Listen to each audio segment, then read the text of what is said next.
రంగు పట్టి ఏమన్నా జబ్బుల గురించి తెలుసుకోవచ్చా? 2 స్టూల్ ఎందుకు యెల్లోగా ఉంటుంది? స్టూల్ ఎందుకు యెల్లోగా ఉంటుంది అంటే దాంట్లో బైల్ పిగ్మెంట్స్ కొన్ని ఉంటాయి. బిలివర్డిన్ అని, బిలిరూబిన్ అని. అది లివర్ నుంచి బైల్ జ్యూస్ తయారైన జ్యూస్ మనం జీర్ణకోశం కోసం గాల్ బ్లాడర్‌లో స్టోర్ అవుతుంది. ఆ గాల్ బ్లాడర్ నుంచి చిన్న పేగుకి ఫుడ్ తిన్న గంటన్నర తర్వాత ఆ గాల్ బ్లాడర్ నుంచి జ్యూసు ఇంటెస్టిన్ అంటే చిన్న పేగులోకి చేరుతుంది. సేమ్ టైమ్ పాన్‌క్రియాటిక్ జ్యూస్ కూడా చేరుతుంది. సో, ఈ డైజెషన్ అంతా అయిపోయాక ఈ జ్యూస్ ఏమో యెల్లో కలర్‌గా ఉంటుంది. డైజెషన్ అంతా అయిపోయాక దాని లాస్ట్ వేస్ట్ ప్రొడక్ట్స్‌లో కూడా కొంచెం ఈ బైల్ పిగ్మెంట్స్ ఉండడం వల్ల అది నార్మల్‌గా యెల్లోగానే ఉంటుంది స్టూలు.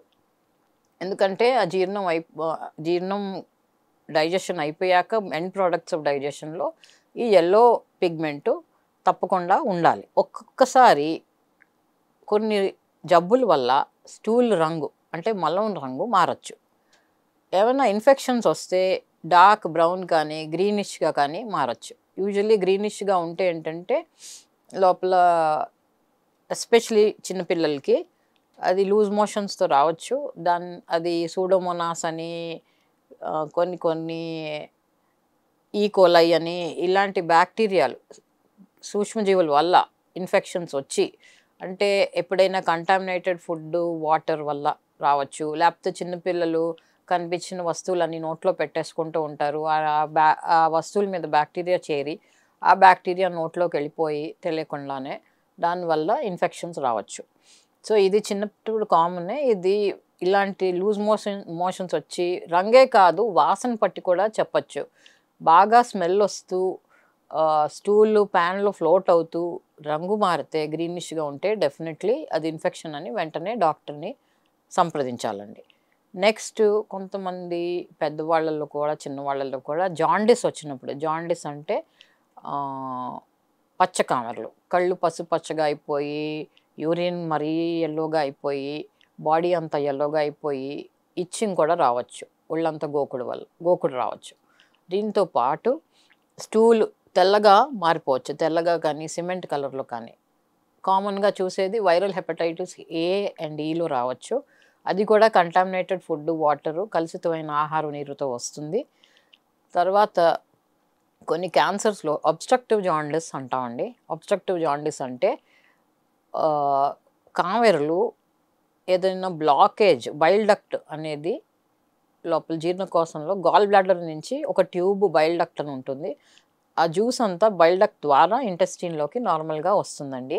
ఎప్పుడైనా ఈ బైల్ డక్ట్‌లో కానీ, పాన్‌క్రియాటిక్ డక్ట్‌లో కానీ, గాల్ బ్లాడర్‌లో కానీ, లివర్‌లో కానీ ఏమన్నా జబ్బులుండి బ్లాకేజెస్ కానీ, క్యాన్సర్‌లు కానీ ఉంటే ఈ జ్యూస్ బయటకి డైజెషన్‌కి రాదు బైల్ జ్యూస్. మూలంగా మోషన్ వైట్ కలర్‌లో మారచ్చు. వైట్ కానీ, గ్రే కానీ. ఎందుకంటే ఈ పిగ్మెంట్ అనేది డైజెషన్‌కి దొరకదు, అందదు. దెన్ మూడోదేంటంటే బ్లాక్ స్టూల్. బ్లాక్ స్టూలు ఉందంటే సడెన్‌గా జుట్టు రంగులో అంటారు పేషెంట్స్ చాలామంది. ఆ బ్లాక్ స్టూల్ సడెన్‌గా వచ్చిందంటే ఎక్కడో అక్కడ జీర్ణకోశంలో బ్లీడింగ్ అవుతుంటే వస్తుందండి. మినిమమ్ 60 ml బ్లడ్ లాస్ ఉంటే మోషన్ రంగు నలుపు కింద మారిపోవచ్చు.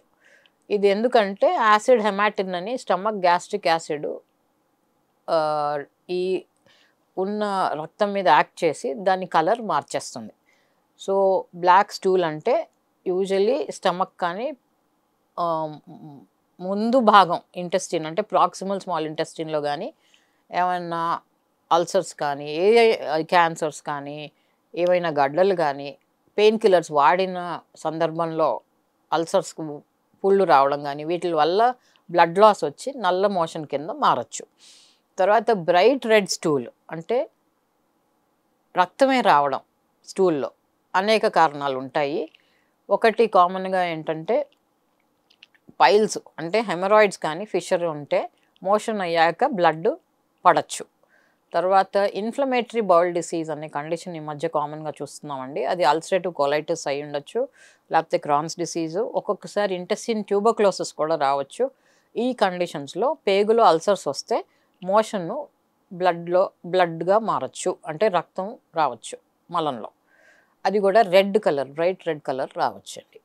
తర్వాత ఒక్కొక్కసారి cancers right side of the colon కానీ స్మాల్ ఇంటెస్టిన్లో ఉంటే మెరూన్ కలర్ బ్లడ్ వస్తుంది. అంటే మరీ డార్క్ మెరూన్ కలర్, అంటే బ్రైట్ రెడ్ కాకుండా మెరూన్ కలర్ బ్లడ్ వస్తే అది usually distal small intestine or right side of the కోలన్లో రావచ్చండి.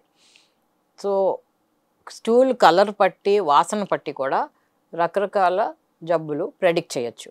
ఇవన్నీ ఉంటే డెఫినెట్లీ డాక్టర్ని సంప్రదిస్తే ఫర్దర్ టెస్టింగ్ చేసి డయాగ్నోసిస్, చికిత్స మాలాంటి గ్యాస్ట్రోఎంటరాలజిస్ట్ దగ్గరికి వస్తే తప్పకుండా దొరుకుతుందండి మీకు.